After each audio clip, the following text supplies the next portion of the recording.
You know, I'm in Chicago, and I'll never forget being here with my granddaddy. He was a big man. He was a big, big man. My mom always said, you look just like your granddaddy. He had all these big shoulders, except, you know, he had muscles. You know, he was like a real man, not one of these kind of environmental vegetarians. And he took us down to the street of Chicago, and he said, we built this city. And of course, I thought that was like a bad rock song, you know, I had to be tortured and grew up with as a kid. He said, I built this city. And I thought, that's my granddaddy, you know, I'm from Southern Illinois. All of us hillbillies who had just poured into Chicago in the 1950s. We all know that Bill Monroe was discovered here at the not the Grand Ole Opry, but the Barroom Dance. He recorded it for the first time and went on to change country music and bluegrass in Chicago. My granddaddy would walk down, he said, I built that road. And I tried to understand, what is he talking about? I built that bridge. And of course, he was referring to the fact that once again, we poured into uptown, hillbilly heaven we called it. Studs Terkel was our only friend across Division Street. And we realized that in fact, it was our labor in the steel mills that was building the city. It was our labor on the streets that were laying the roads, but more importantly, my granddaddy was referring to something else. Coal. That built your city of Chicago. And he said, in 1903 is a very important date for you to remember. 1903, when everybody was freezing, we had what we called the coal famine. The city was shutting down. The worst winter had come in. People were freezing to death, and the coal barons were not selling the coal because they wanted to make more money, but they hadn't have a supply. They ran out of coal. The President of the United States had to intervene and force them to sell coal. And they became the great barons. Mr. Peabody, this young liberal Democrat, it's always the young liberal Democrats out of Chicago giving us a hard time. Mr. O'Gara, they came tromping down to Southern Illinois, and within 2 years, 90% of the mineral rights of Southern Illinois were purchased. And they began to mine our coal. Mr. Peabody had already sunk his first mine just down the road from where we came from. And my granddaddy said that began the century of struggle. But we'd been fighting before then. You see, coal was discovered in Illinois. The French came, found it amongst the Shawnee, brought back 2 crates and Shawnees of slave, and they began the coal industry in France. And then they came back with 500 slaves they had picked up in Haiti, and came in and launched the coal industry. And of course, then it moved on to the Brits and then the Americans. And in 1803, we began to dig up coal to feed these big boilers of our first extraction industry. It wasn't coal, no, the first extraction industry was salt in Illinois. We had moved off the Shawnee, and now we were digging up the largest salt reserves west of the Appalachians. In order to boil that salt, you needed wood, and we chopped up all the wood, so then we began to dig out the coal. We had no laborers, except for my people. My family had come in 1805 as salt workers. Front ranks of hillbillies who just come in from Appalachia, border fighters. And we didn't have enough laborers, so they began to use slaves. Slaves in Illinois. And we had our churches. And we buried the slaves by our churches, because the churches were anti-slavery Baptist churches in Eagle Creek. And in 1818, the great men of Chicago, the great men of Illinois, said we're going to become a great state. And they said we are an emancipationist state. There is no slavery in Illinois, with the exception of Article 26. Because we get all of our revenues from the salt wells, we will allow slavery to continue for a few more years.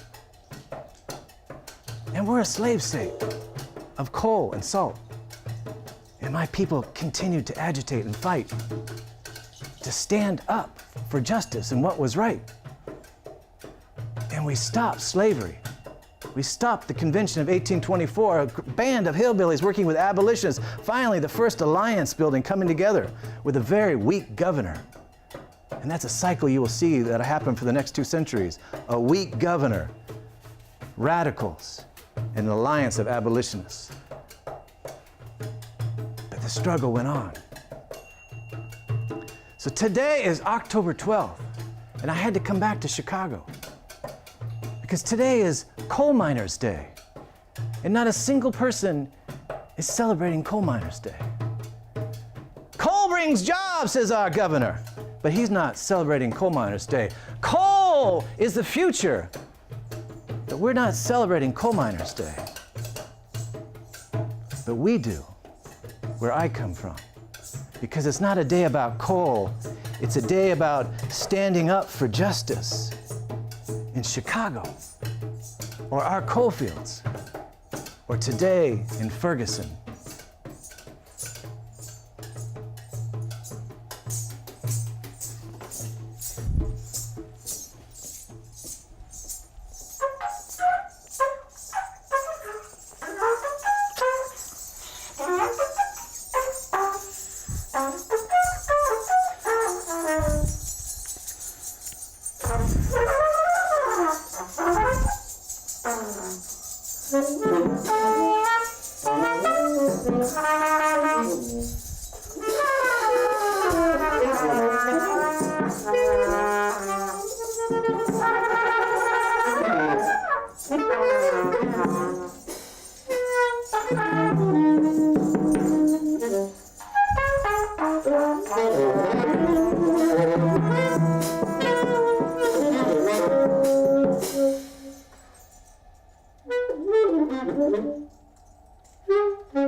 So on that day in 1950, my granddaddy went down 456 feet into the mine. He was a big man, 6'4", but the mine was only 4 feet 8 inches. We called it a scratchback mine. He went down to set the explosives because that was his job. 8 hours a day, only 8 hours a day. He reminds you we had won that back in 1898. He went down to the mine to set the explosives, and everybody had called my grandpa Old Bob. They've been calling him Old Bob since he was about 3 years old. He just looked old. He was just an old, wild, wonderful man. And Old Bob went and set the explosives down in Daring No. 2 mine, 456 feet below the ground, and it stepped back and it did not go off. They said, Old Bob, go check the explosives. And so Old Bob did. He went up there and he began to check the explosives, and it detonated in front of him. He was completely encased into a wall of coal. It brought down the mine. The siren went off, the siren that every family does not want to hear. Everybody came running, the children and the mothers and the wives. It took 8 hours to get Old Bob out of the ground. They pulled him up. They couldn't believe he had survived. And Old Bob, being the wild man he had, and a young man had once run off to the Colorado Rockies to wait for the rapture. And he was there in the hospital and he said, I now know the rapture has come, and it will not be the trumpets of Angel Gabriel, even if Dan is doing a good job playing. It's going to come from the detonation of the coal mine. And they began to take the coal out of his face, the coal out of his bodies. They couldn't take the coal out of his lungs. He already had black lung disease. But they picked the coal one by one by one until the doctor had to go away to dinner. And he left 18 pieces in his face that we counted as children. Wow, that's just a coal tattoo, my granddaddy said. They left the coal in him. I was lucky, he said. You know, 3 years before, 1947, there were all these men working underground in Centralia who had written the governor saying, Dear Governor, the dust buildup is getting so bad, you got to do something about it. 4 coal miners wrote the governor saying, come on, we need a strong governor in this moment to stand up for justice. And the governor did nothing. And one day the coal dust took flame and it incinerated 119 coal miners. including 3 of the 4 men who had written that letter to the governor. My granddaddy said, I was lucky because a year after his explosion, everybody was waiting for that final shot down there in West Orient, New Frankfurt, and they were going to shoot the ball in this final game in December at the high school gym, and there was an announcement, we need a doctor. There's been an explosion at the New Orient mine, another mine that the miners had been begging the governor to follow up and enforce the regulations. And over 100 coal miners lost their lives like that. Exploded into pieces, methane gas explosion. And for Christmas, their wives got body bags with their parts. John L. Lewis was mad. And we marched, my granddaddy said. We stood up. You see, we've always had to stand up, and that's why we stand up on October 12th. You see, what happened on October 12th is very important to us here in Illinois and for the nation. This is the moment that changed it all for us, my granddaddy said. You see, in 1897, the United Mine Workers, who had been integrated from day one, called for a general strike. There were only 400 coal miners in the Union at that point in Illinois. And then this man came. We called him General Bradley. He put on a Prince Albert cape. He put on a silk top hat. He had an umbrella. He was going to march his army. He'd already been on the march on Washington in 1894. He began to march from mine to mine, telling the miners, it's time to march and get decent justice, workplace safety. Work for 8 hours a day. That should be the law. And everybody laughed. This is Southern Illinois, a bunch of hillbillies down there. There are 4 things about the hillbillies and coal miners all the studies had said. They said they're fatalist. They're resigned to their doom. They're superstitious. They're violent. And they're racist. And he didn't understand our history. And General Bradley began to organize, and they went mine to mine around Mount Olive. They met in the woods. Suddenly you had 30,000 coal miners tramping from mine to mine, demanding. And it galvanized the Union. We went from 400 to 30,000 United Mine Workers.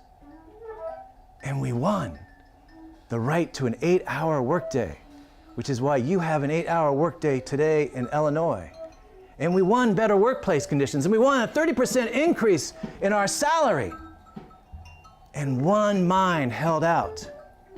A nice young liberal Democrat from Chicago, because it's always the young liberal Democrats from Chicago who's giving us a hard time. He was a holdout mine. He was going to break the strike. And there's only one way you break the strike, is you bring in ethnic division, right? And so they hoodwinked miners from Alabama and Tennessee, African Americans, who had been convict laborers, forced into labor, who then had been released, and said, come up and dig the mine. All those miners have run off to the Spanish Civil War. And the train started to come in with these black miners who did not know what strike they were breaking. General Bradley was there. We said, this is the moment we have to stand up. And the train arrived. And nobody in this room will ever celebrate violence.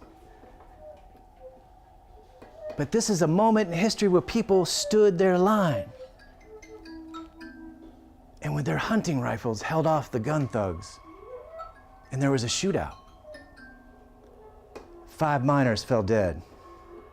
7 miners fell dead. 5 of the guards fell dead. African Americans were not touched except for one who had been shot but survived. And they stopped the strikebreakers. And the weak governor who had not intervened was denounced nationally. But then it just ripped through the country. The United Mine Workers had stood their ground and nobody broke their strike. And within 10 years, African Americans made up 15% of the United Mine workforce and became part of the leaders. We stood up for justice on October 12th. Had nothing to do with coal. It was about us.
Why are they always trying to divide you? Get you redneck white people to turn against other people. Don't you understand that's how it is? It's just divide and conquer. They bring you down and just try to divide you into factions. I mean, they brought down into Muddy all the Italians. Minchia, siamo qua di Sicilia, ma questi minieri, ma dove sono i sindacalisti? No, ma in Italia c'è un altro mondo completamente diverso, ma questi minieri, queste immondizie, ma cosa facciamo? We got to work together with these different ethnicities as we've done in the immigrant rights movement. And nobody could do that better than an immigrant herself.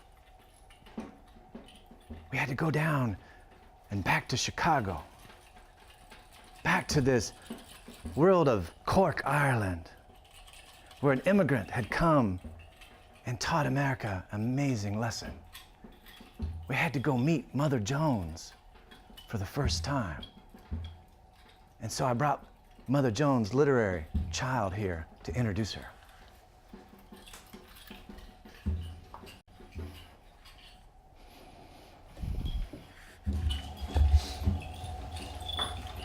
Mother Jones.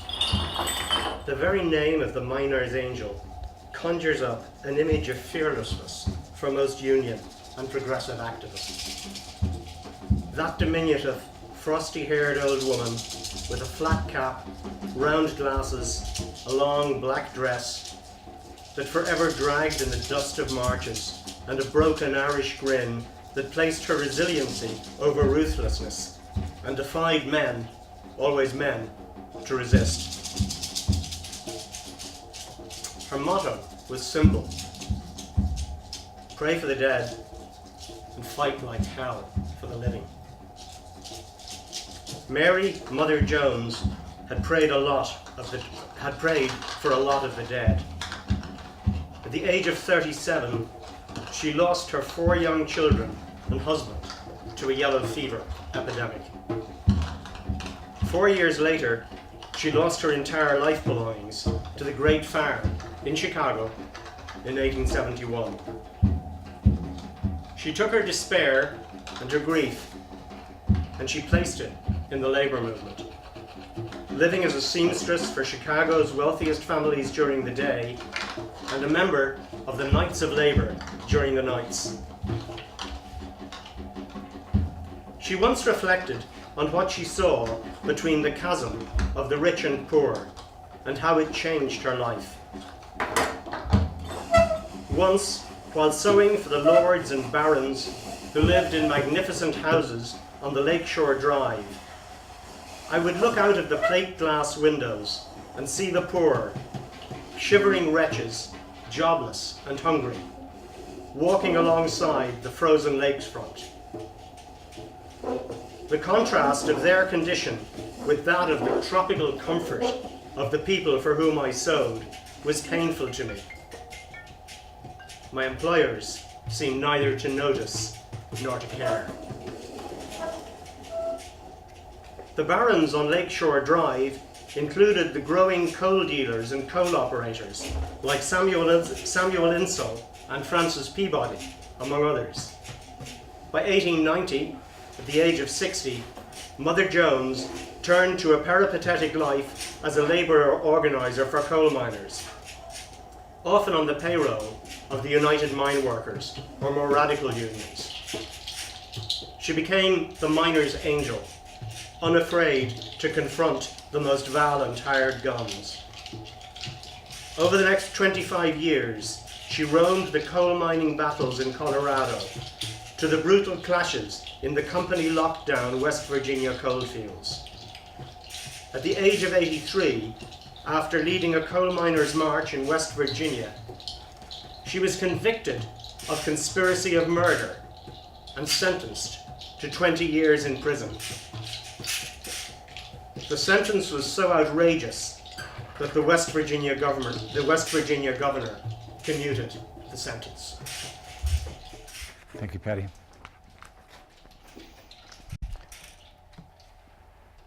Mother Jones said that when that last call comes, what a great metaphor for you poets about death and dying. When the last call comes, I want my resting place to be amongst those boys in the hills of Verdun, Illinois. On October 12th, they stood up for justice, and that's where I want to be buried. And Mother Jones is in our cemetery. And my family member is married just to beside her, another martyr in the Cold Wars. Mother Jones couldn't believe what she saw in Chicago. Francis Peabody, this young man, suddenly these huge, huge mansions with children. And Francis Peabody says, I believe in survival of the fittest. What's the big deal? I pay 25 cents a load. Those men and boys, they work all day in water up to their knees in air so foul nobody can breathe. But I let them work for 12 to 14 hours a day to make $1.25. What's wrong with that? And Mother Jones realized we had to take on that mentality, that the idea that there could be a collateral damage, that people could be disposable. My granddaddy told me, hey, what they do to the people, they're going to do to the land. Do you understand? If you don't understand your history, they will eliminate you from it. And once they use you up, like they have used up me, they will come use up our land. And how do you understand that? Like me. I'm working in Mexico, writing a book as a journalist with the Raramuri, the Tarahumara, and Copper Canyon, the Sierra Madre, under assault by multinational logging companies, the narcotraficantes, the last indigenous people of Mexico in the north who have not surrendered. And I get this letter saying, don't you remember what Mother Jones said? They have come in now. In our farm where we had homesteaded in 1805, one by one, they had come in. They had made this wilderness area called Garden of the Gods that's on the back of your quarter in Illinois that we all love. And at the area top of the Garden of the Gods is Eagle Creek, our community we had been. And we were one of the most beautiful wilderness sites that is deciduous rainforest that, of course, the Wisconsin glaciers didn't come up to. And we had these 300 million year upheavals. We actually had two card-carrying mountains. One was called a hill. And we had lived there for 200 years.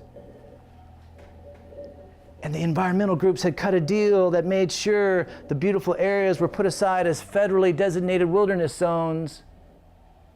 And Eagle Creek was left out because we had 5 seams of coal underneath our farm.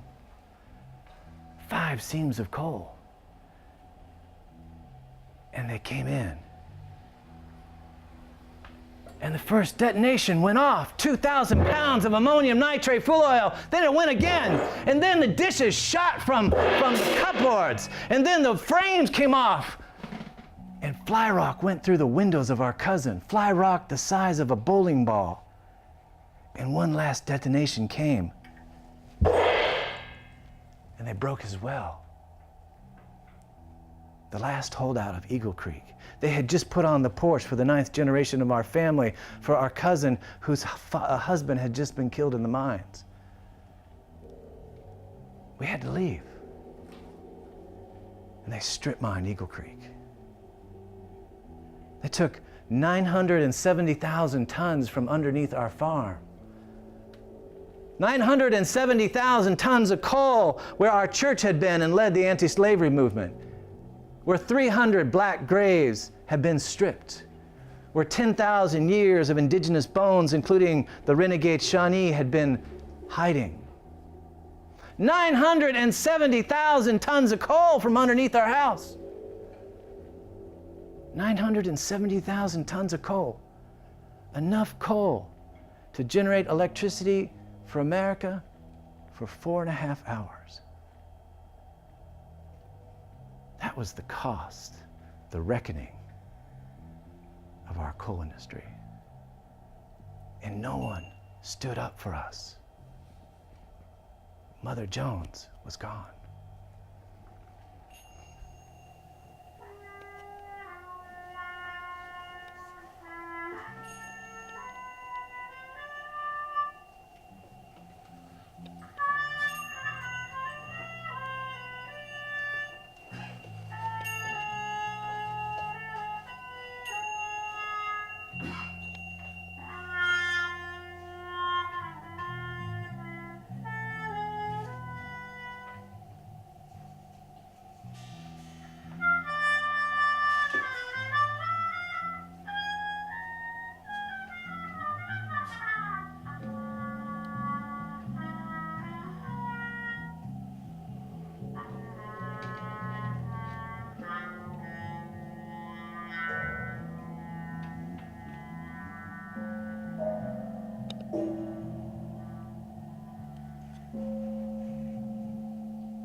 So I thought I had written a requiem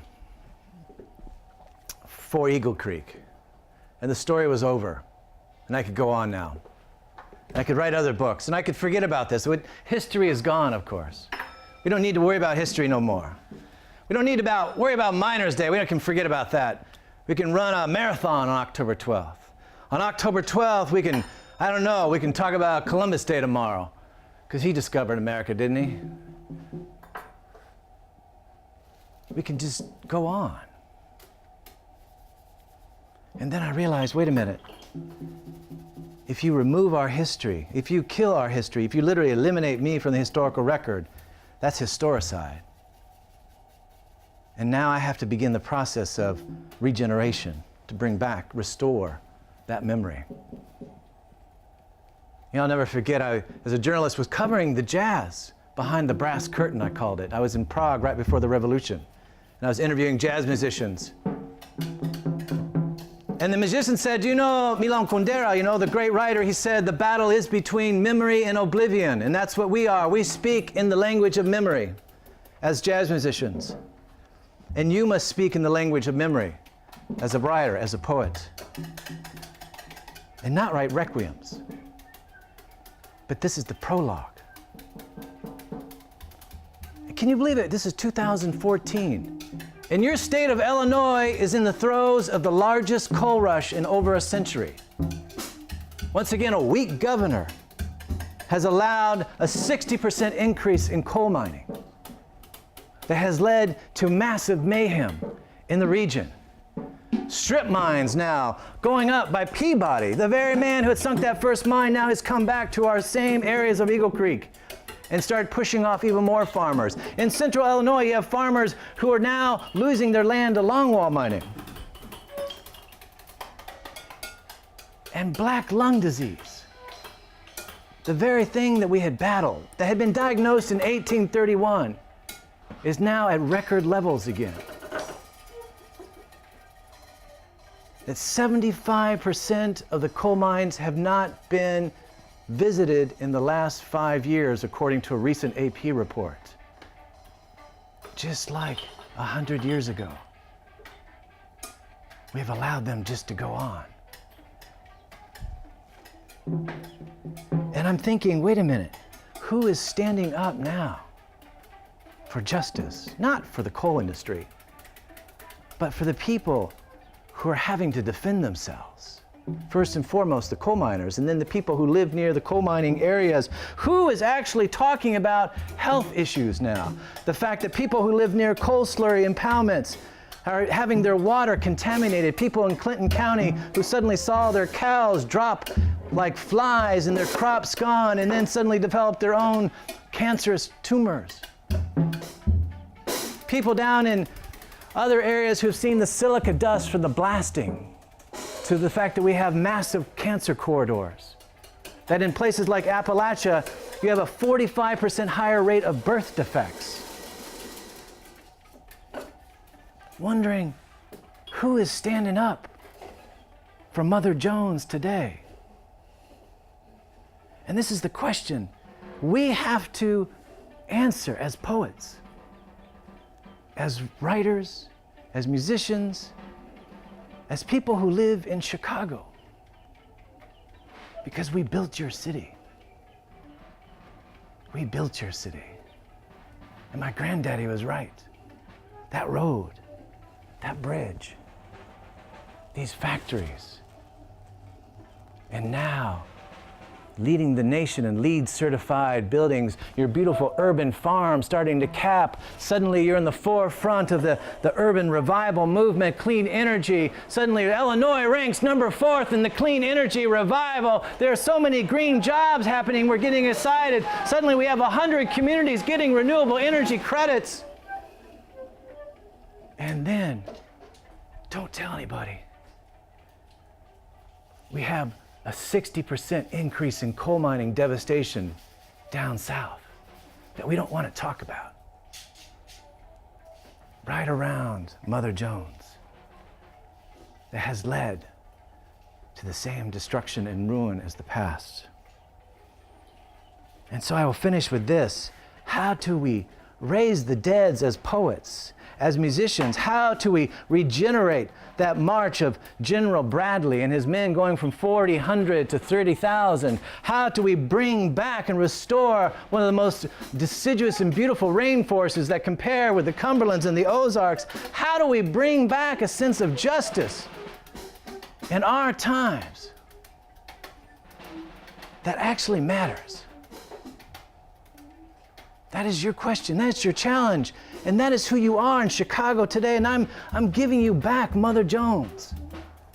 We don't need her anymore in our cemetery because we are standing up and we are fighting back, and now we're fighting against fracking. And now our people have gone to Ferguson to stand with our brothers and sisters in Ferguson this weekend. But we're asking you, now that you have Mother Jones, are you going to stand up?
They who are strong have claimed an earthly peace, gathering their strength in this treasure hour. And when the winds hush, the muted waters cease, and the fog with misty wings has raised a tower of silence as a harbor for the stars. And when the hills have cleft the sky with their brooding peaks thrust in the purple bowl, raise solemn bars against all utterance, who then speaks? Who shall in this mighty breathlessness be heard? They shall be heard. The weary and the spent, the broken at the wheel, the fledgling bird, each grievous thought, each yearning here unspent, shall have its reckoning when the hills confide. They shall find strength where peace and time abide. Thanks so much for your time this afternoon. Thanks, Dan, three musicians.